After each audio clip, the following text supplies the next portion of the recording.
Hello students. Today we start Civics 6th chapter Understanding our Criminal Justice System. हमारी आपराधिक न्याय प्रणाली। जैसा कि हमने पिछले चैप्टर में जुडिशरी को समझा था, जिसमें हमने देखा था कि इसकी दो ब्रांचेज होती हैं, एक तो क्रिमिनल लॉ और दूसरा सिविल लॉ। तो क्रिमिनल जो जस्टिस है या आपराधिक मामलों की जो न्याय की प्रक्रिया है वो क्या रहती है, उसकी पूरा क्या प्रोसेस रहता है क्रिमिनल जस्टिस में, आपराधिक केसेस में क्या पूरा प्रोसीजर रहता है, वो इस चैप्टर में हम समझेंगे। When we see someone violating the law, we immediately think of informing the police. You have seen either in the real life or the movies, police officer filing the report and arresting the person. Because of the role played by the police in arresting person, we often get confused and think that it is the police who decide whether a person is guilty or not. हम जब भी कभी कोई ऐसा कुछ होता देखते हैं जिसमें कि कानून का उल्लंघन हो रहा होता है, तो हम क्या कर सोचते हैं कि इमीडिएटली हमें पुलिस को इसकी इन्फॉर्मेशन देनी चाहिए। और जब हम पुलिस को इन्फॉर्मेशन देते हैं तो उसके साथ ही हम देखते हैं, मूवीज़ में देखते हैं, कहीं आपने रियल लाइफ में देखा हो या पुलिस मूवीज़ में, तो हम देखते हैं कि पुलिस क्या करती है, रिपोर्ट फाइल करती है और इमीडिएटली उस व्यक्ति को अरेस्ट कर लेती है जिसके खिलाफ कार्रवाई करनी होती है। तो क्या वो पुलिस है जो ये तय करती है कि आरोपी कौन है, दोषी कौन है? नहीं, ये तय करने का काम होता है कोर्ट का, जजमेंट का। जजमेंट दे देने का काम जजेस का होता है। जुडिशरी ये तय करती है कि कौन गिल्टी है, मतलब कौन दोषी है और कौन आरोपी दोषी नहीं है। After a person is arrested, it is a court of law that decide whether the accused person is guilty or not. Person जब अरेस्ट किया जाता है तो कोर्ट ही डिसाइड करती है कि आरोपी, अक्यूज मतलब आरोपी, पर्सन गिल्टी है या नहीं, गिल्टी मतलब दोषी है या नहीं। According to the constitution, every individual charge of a crime has to be given a free trial. मतलब कि हमारे कॉन्स्टिट्यूशन में ये कहा गया है कि जिस पे भी क्रिमिनल चार्ज लगाए जाते हैं, कोई भी व्यक्ति जिस पे कि क्रिमिनल चार्ज लगाए जाते हैं, उसको एक निष्पक्ष सुनवाई का अधिकार है। मतलब मुकदमे में अपना पक्ष रखने का अधिकार है और उसकी बात को सुना जाए, ये उसके पास अधिकार होता है। तो ये पूरा एक प्रोसेस चलता है। तो किस तरीके से ये काम होता है, इसको हम एक केस के थ्रू देखेंगे, एक फिक्शनल केस के थ्रू हम ये समझने की कोशिश करेंगे, एक काल्पनिक घटना के थ्रू हम इस पूरे प्रोसेस को समझने की कोशिश करेंगे। तो यहाँ पर एक स्टोरी दी गई है आपके स्टोरी बोर्ड पे, जिसमें क्या दिखाया गया है कि मिसेस शिंदे जो हैं वो अपना कहीं पार्टी में जाना होता है उनको, और वो क्या करती हैं कि वो अपना गोल्ड चेन ढूंढ रही होती हैं, और ओवर 1 आवर, 1 घंटे से वो अपनी गोल्ड चेन ढूंढ रही होती है। I am sure it was in this drawer, where could it be? उसको लगता है कि वो कहती है मैंने इसी ड्रॉर में रखा था, कहाँ गई वो gold chain? Hurry up, we are going to be late for the wedding. I can't find my gold chain, it's not in the drawer. I suspect that Shanti might have stolen it. She always spends a long time dusting in my room. Mrs Shinde क्या कहती हैं, उनकी जो made है, जो वो उनके room की जब सफाई करती हैं तो बहुत ज़्यादा टाइम वो लगाती, तो हो सकता है कि उसने उनकी गोल्ड चेन चुरा ली है। अब मिसेस शिंदे शांति से पूछती हैं कि क्या तुमने मेरी गोल्ड चेन चुराई है? तो वो कहती कि नहीं मैडम, मैंने तो नहीं चुराई है, madam I haven't stolen it. और वो उसको धमकी भी दे कि मैं पुलिस को बुला दूंगी, सच सच बता दो कि तुमने चुराई है। तो वो बोलती है कि नहीं मैम, मैंने नहीं चुराई है। अब क्या किया जाता है कि मिस्टर शिंदे जो हैं वो शांति के रूम में जाकर उसका जो ट्रंक है उसको संभालते हैं, तो उसमें से उनको 10,000 रुपये का एनवेलप मिलता है। तो वो श्योर हो जाते हैं कि भाई ये पैसा उसी चेन को बेचने के बाद उनको मिला है। तो mister Shinde searches Shanti's trunk and find an envelope of 10,000 in it. He screams at the Shanti saying that this is the money she got from the selling the chain. फिर शांति कहती है, Sir, my brother and I have saving this money. Over the last 1 year, we want to buy a bull when we go to for our village. Madam, I am innocent. शांति फिर कहती कि madam मैंने वो chain नहीं चुराई है, ये तो मेरे और मेरे भाई की जो मेहनत की कमाई है, उसके पैसे हैं जो हमने बचा कर रखे थे अपने गांव जाकर बैल खरीदने के लिए। लेकिन वो दोनों जने नहीं मानते, मिस्टर एंड मिसेस शिंदे, और पुलिस को इन्फॉर्म करते हैं। पुलिस क्या करती है, mister Shinde came to the police station और एफआईआर लॉन्च कराते हैं। यहाँ एक वर्ड आ रहा है एफआईआर, जिसको हमको याद रखना है कि सबसे पहले उन्होंने क्या किया, एफआईआर फर्स्ट इंफॉर्मेशन रिपोर्ट उन्होंने करवाई। और वो मिस्टर जो सब इंस्पेक्टर जो थे राव, वो फाइल रिपोर्ट दर्ज कर लेते हैं, एफआईआर रिपोर्ट कर लेते हैं, और उसके बाद वो शांति को अरेस्ट कर लेते हैं। और उसको वो कहते हैं कि जो मिस्टर और मिसेस शिंदे ने रिपोर्ट दी है उसके आधार पर मैं तुमको अरेस्ट कर रहा हूँ। तो मिसेस शिंदे शांति कहती हैं कि साहब मैंने कोई चोरी नहीं की है, ये जो पैसा है वो मेरा है, मेरी मेहनत की कमाई का है, हमें छोड़ दो, हम इनोसेंट हैं। उसके बाद उसको फिर भी वो जेल ले जाते हैं। तो पहला क्या प्रोसेस हुआ कि पुलिस आई और पुलिस ने क्या किया, पुलिस के पास रिपोर्ट आई, उन्होंने फर्स्ट इंफॉर्मेशन रिपोर्ट फाइल की और उसके बाद उन्होंने शांति को अरेस्ट कर लिया। दो काम किए, तो पहला तो यहाँ पर कौन, एफआईआर, दूसरा पुलिस, और तीसरा उसको अरेस्ट कर लिया। फिर उसके बाद उसका ब्रदर आता है, किसका, शांति का। शांति का ब्रदर आता है तो वो कहता है कि ना शांति ने कुछ नहीं किया है, वो इनोसेंट है, उसको छोड़ दिया जाए। तो मिस्टर राव कहते हैं, जो कि इंस्पेक्टर साहब हैं, इंस्पेक्टर साहब कहते हैं she has been arrested for the theft of a gold chain, you can go to court and get the bail order. अब क्या कहते हैं कि उसको अरेस्ट किया गया है क्रिमिनल केस के अंदर में, क्योंकि उन्होंने चोरी की है। चोरी किस में आता है, क्रिमिनल केस में। तो इसलिए तुमको कोर्ट से बेल के ऑर्डर लेने पड़ेंगे, जमानत के कागजात लाने पड़ेंगे। तो सुशील, जो कि शांति का भाई है, वो कहता है कि साहब मेरे पास तो ना तो इतना पैसा है, ना कोई ऐसा व्यक्ति है जो हमारी गारंटी देगा, जो हमारी जमानत देगा, तो मैं उसको कैसे छुड़ा सकता हूँ। But where will I get the money to the hire a lawyer and who will be stand on surety for her, you have taken all our savings and sealed it. आपने जो हमारी saving थी वो भी आपने ले ली, उसको seal कर दिया।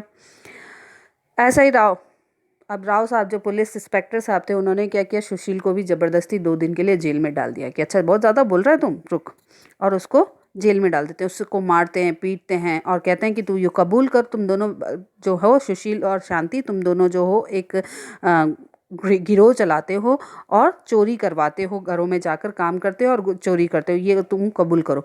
लेकिन बहुत मारते पीटते हैं, लेकिन सुशील कहता है कि नहीं, हम इनोसेंट हैं, हम निर्दोष हैं, हमने ऐसा कुछ नहीं किया। 2 दिन तक उसको मारा पीटा जाता है, फिर उसको छोड़ देते हैं। उसे ज़बरदस्ती कन्फेस कराने की कोशिश की जाती है। तो यहाँ पर एक और पुलिस का रोल जो दिख रहा है कि वो ज़बरदस्ती उसे कन्फेस कराने की, उसको कबूल करवाने की कोशिश करी, जो काम उसने नहीं किया है। उसके बाद 23/8/06, ये बात थी हमारे 18/7/06 की, मतलब 18/7 की बात थी, 18 जुलाई की बात थी। अब अगस्त, 1 महीना लगभग हो गया है। और although the court granted bail to the Shanti after a month, 1 महीने बाद शांति को बेल भी मिल जाती है, पर she was unable to get anyone to stand surety for her for 20,000। और उसके पास इतना पैसा नहीं है, वो 20,000 रुपीज़ उसको कोई दे सके, ऐसा कोई व्यक्ति नहीं मिला, इसलिए she therefore continued in to be jail. अब जमानत मिल भी जाने के बाद, बेल ग्रांटेड भी हो जाती है, लेकिन उसके पास 20,000 रुपीज़ नहीं है, तो वो फिर से जेल में ही बंद है। शी इज़ वेरी ट्रामेसाइज्ड मतलब कि बहुत ज़्यादा कह सकते हैं सदमे में थी कि भाई ये मेरे साथ क्या हो गया, मैंने तो कुछ किया ही नहीं। She is worried about what will be happen during the trial. अब वो दुखी होने लगे कि सुनवाई के दौरान क्या होगा, मुकदमे के दौरान क्या होगा। what will happen to me, I haven't done anything wrong and yet I am behind bars just because madam suspect me, and the money that we have been saving, will I ever get it back।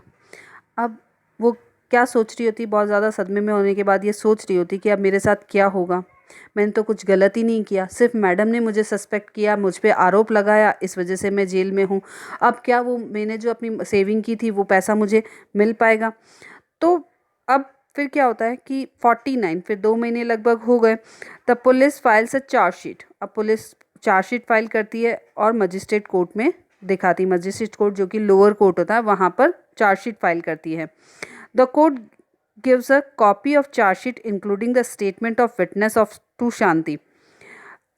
वो copy, chargesheet की copy जो chargesheet मतलब जो आरोप उस पे लगाए जाते हैं शांति के, तो वो आरोप जो लगाए गए हैं वो कोर्ट के सामने पेश किए जाते हैं और कोर्ट वो आरोप वापस से शांति को बताते हैं कि आपके आपके ऊपर ये आरोप लगे हैं, ये विटनेस हैं, इन्होंने ये बात कही है। Shanti tells the court that she has no lawyer to defend her against the false case of theft. अब शांति कहती है कि मेरे पास तो पैसा ही नहीं है कि मैं लॉयर को हायर कर सकूं, और ये केस जो मुझ पे लगाया गया वो गलत केस है, मैंने कोई चोरी नहीं की। द मजिस्ट्रेट अपॉइंट्स एडवोकेट कमला रॉय। अब तीसरा पर्सन कौन आ गया? कमला रॉय, जो कि डिफेंस लॉयर है। Shanti defence lawyer at the government expenses. Government के एक्सपेंसेस पे एक डिफेंस लॉयर नियुक्त किया जाता है जो कि शांति के बेसिस पे शांति के लिए केस लड़ते हैं, क्योंकि अकॉर्डिंग टू आर्टिकल 22 हमारा कॉन्स्टिट्यूशन जो है उसमें 22 में लिखा गया है कि every one person has right fundamental right to defend by a lawyer. उसको ये अधिकार है कि वो अपने पक्ष के लिए लॉयर को खड़ा कर सके, लॉयर रख सके।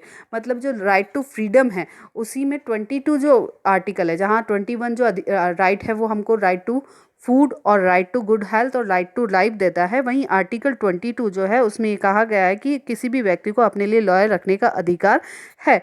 और आर्टिकल 39A जिसमें यह बताया गया है कि अगर कोई व्यक्ति इतना कैपेबल नहीं है या गरीब है तो जो अपने लिए लॉयर नहीं रख सकता है, तो उसके लिए गवर्नमेंट लॉयर प्रोवाइड कराती है और उसके एक्सपेंसेस भी गवर्नमेंट ही देती है। अब जब कमला रॉय को नियुक्त किया गया तो शांति ने सारा केस बताया कि भाई मैंने चोरी नहीं की, मेरे पे ये इल्ज़ाम लगाया गया। सारी चार्जशीट वो उनको बताती है, सारे पेपर्स उनको देती हैं और सब कुछ उनको बताती है कि हमारे 10,000 रुपये हैं वो भी उन्होंने रख लिए हैं। उसके बाद फिर से 11/11/12/06 मतलब ये केस शुरू हुआ था जुलाई में और दिसंबर आ जाता है। दिसंबर में सुनवाई शुरू होती है। The court frame charge the theft of Mr. Shinde's gold chain and prosecution of money ₹10,000 got from the selling stolen property against Shanti. Case होता है, उसकी सुनवाई शुरू होती है और उसमें कहा जाता है कि भाई जो के शांति ने ना पैसे बेच के उसके पास से चेन बेचकर उससे 10,000 रुपये भी मिल गए हैं, तो ये इसने चोरी की है। 8307 लगभग वापस मार्च का महीना आ जाता है और द पब्लिक प्रोसिक्यूटर वो होता है सरकारी वकील जो सरकार की तरफ से केस लड़ रहा होता है, क्योंकि ये जो केस है वो केस में स्टेट वर्सेस शांति है। तो इसमें मतलब स्टेट, क्योंकि ये अपराध जो हुआ है वो राज्य के खिलाफ हुआ है, राज्य का कानून टूटा है, इसलिए इसकी जो कार्रवाई है एक तरफ तो डिफेंस लॉयर कर रहा है और दूसरी तरफ पब्लिक प्रोसिक्यूटर मतलब सरकारी वकील। The public prosecutor appears in the case on the behalf of the state. He present Mr. and Mrs. Shinde as a key witness और उन्होंने मिस्टर एंड मिसेस शिंदे को विटनेस के रूप में, गवाह के रूप में खड़ा किया और उन्होंने पूछा, so tell me mister missus Shinde, how did the gold chain go missing? कैसे आपकी गोल्ड चेन खत्म हुई? हम देखते ना टीवी में, तो बताइए आपको कैसे लगता है, आपको कैसे कब पता चला कि आपकी ये चेन खो गई है? तो उन्होंने बताया कि भाई हम शादी में जाने के लिए तैयार हो रही थी, तब मैंने देखा कि मेरी गोल्ड चेन मेरे पास नहीं है। और शांति जो है मेरे कमरे में बहुत ज़्यादा टाइम लगाती है, तो मुझे लगता है कि उसने चुराया होगा। जब हमने उसकी ट्रंक की तलाशी ली तो उसके पास से हमको क्या मिले? 10,000 रुपये मिले और उसके ये 10,000 रुपये उसने जो लिए हैं वो चेन बेच के लिए हैं। तो ये पब्लिक प्रोसिक्यूशन मतलब सरकारी वकील का कहना था।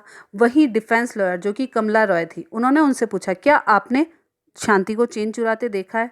तो उन्होंने कहा नहीं, हमने तो नहीं देखा है। So what you are the basically saying is that you did not see Shanti steal the chain, nor did you recover the chain on the Shanti. Also, in the 3 years that she was working for you, nothing has been stolen from the house.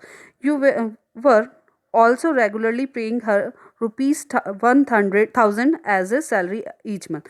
अब defence lawyer क्या कह रहे हैं कि आपने 3 साल से शांति को काम कर पे रखा है, उसने आज तक कोई चीज़ चुराते आपने नहीं देखा, चेन चुराते आपने इसको नहीं देखा, आज तक आपके घर से उसके अलावा कोई चीज़ गायब नहीं हुई है।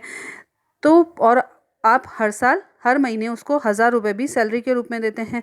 तो इससे जो डिफेंस लॉयर ये प्रूव करती हैं कि इनके पास कोई परफेक्ट एविडेंस नहीं है, सबूत नहीं है। एडवोकेट रॉय जो कि डिफेंस लॉयर है, examine Sushil and his employer as a defence witness, और वो डिफेंस विटनेस के रूप में सुशील जो कि शांति का भाई है उनको भी प्रस्तुत विटनेस के रूप में, गवाह के रूप में लाते हैं, और उसका जो एम्प्लॉयर है मतलब उसका जो मालिक है उसको भी प्रस्तुत करते हैं थ्रू द टेस्टोमनीज। टेस्टोमनीज मतलब गवाह।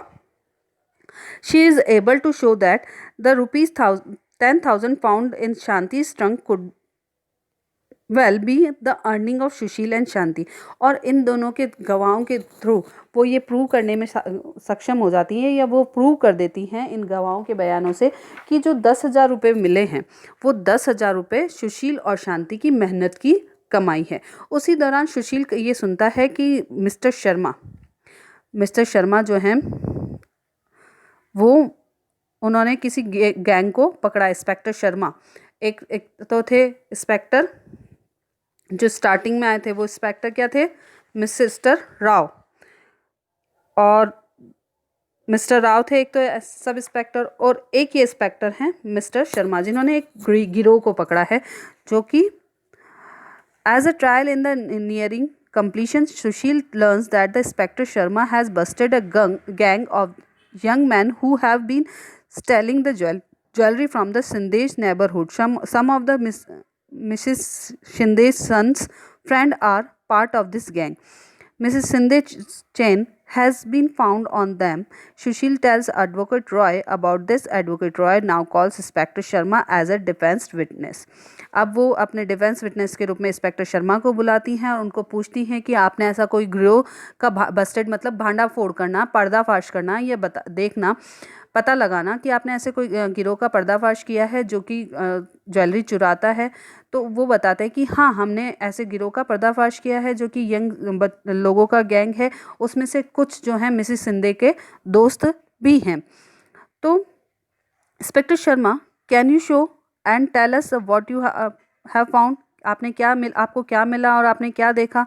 तो वो बताते हैं कि हमने एक यंग गिरोह का भांडा फोड़ किया, पर्दाफाश किया है, और उनके पास से मिसिस सिंधे की जो चुराई हुई चेन है वो भी मिली है, और उसको मिसिस सिंधे ने पहचान भी लिया है। अब इन सब चीज़ों को सुनने के बाद तो यहाँ पर हमने देखा कि कितने लोग आए। एक तो हमारे पास पुलिस आई, दूसरा हमारा पब्लिक प्रोसिक्यूटर आया, तीसरे हमारे जज साहब आए, और चौथा हमारा फ्री ट्रायल मतलब जो कि स्टार्टिंग में उसने कहा था कि मेरे पास सुनवाई के लिए लॉयर रखने के लिए कोई नहीं है, मुझे अपने जो मेरे पर केस लगाया गया वो झूठा केस है, उसकी सुनवाई के लिए मुझे कोई ना कोई हायर करना है, तो मेरे पास पैसे नहीं, तो गवर्नमेंट उसको, तो फ्री ट्रायल उसको मिला। तो यहाँ हम देखें तो की फीचर्स हमको देखने को मिलते हैं। तो एक है police, public prosecutor, defence lawyer और जज, ये सारे लोग इसमें इन्वॉल्व होते हैं। इस पूरी स्टोरी में हम देखते हैं जज साहब ये कहते हैं कि शांति जो है वो निर्दोष है, उसने कुछ नहीं किया है, तो मिस्टर राव ने जो 10,000 रुपये उनसे लिए हैं वो भी उनको वापस देने पड़ेंगे, और इसको बाइज्जत बरी किया जाता है, इसको निर्दोष साबित किया जाता है।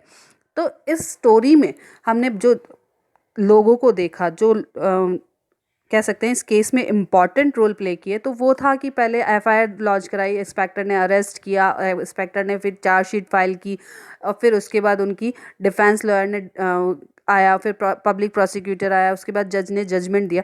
तो इन सभी का जो रोल था वो सारा रोल इम्पॉर्टेंट था। नेक्स्ट वीडियो में हम इन सब के रोल्स के बारे में पढ़ेंगे। तो आपको ये स्टोरी अच्छे से अपने दिमाग में रखनी है कि कौन कब कैसे क्या क्या काम कर रहा था। So read this chapter, okay, and do the exercise. Thank you.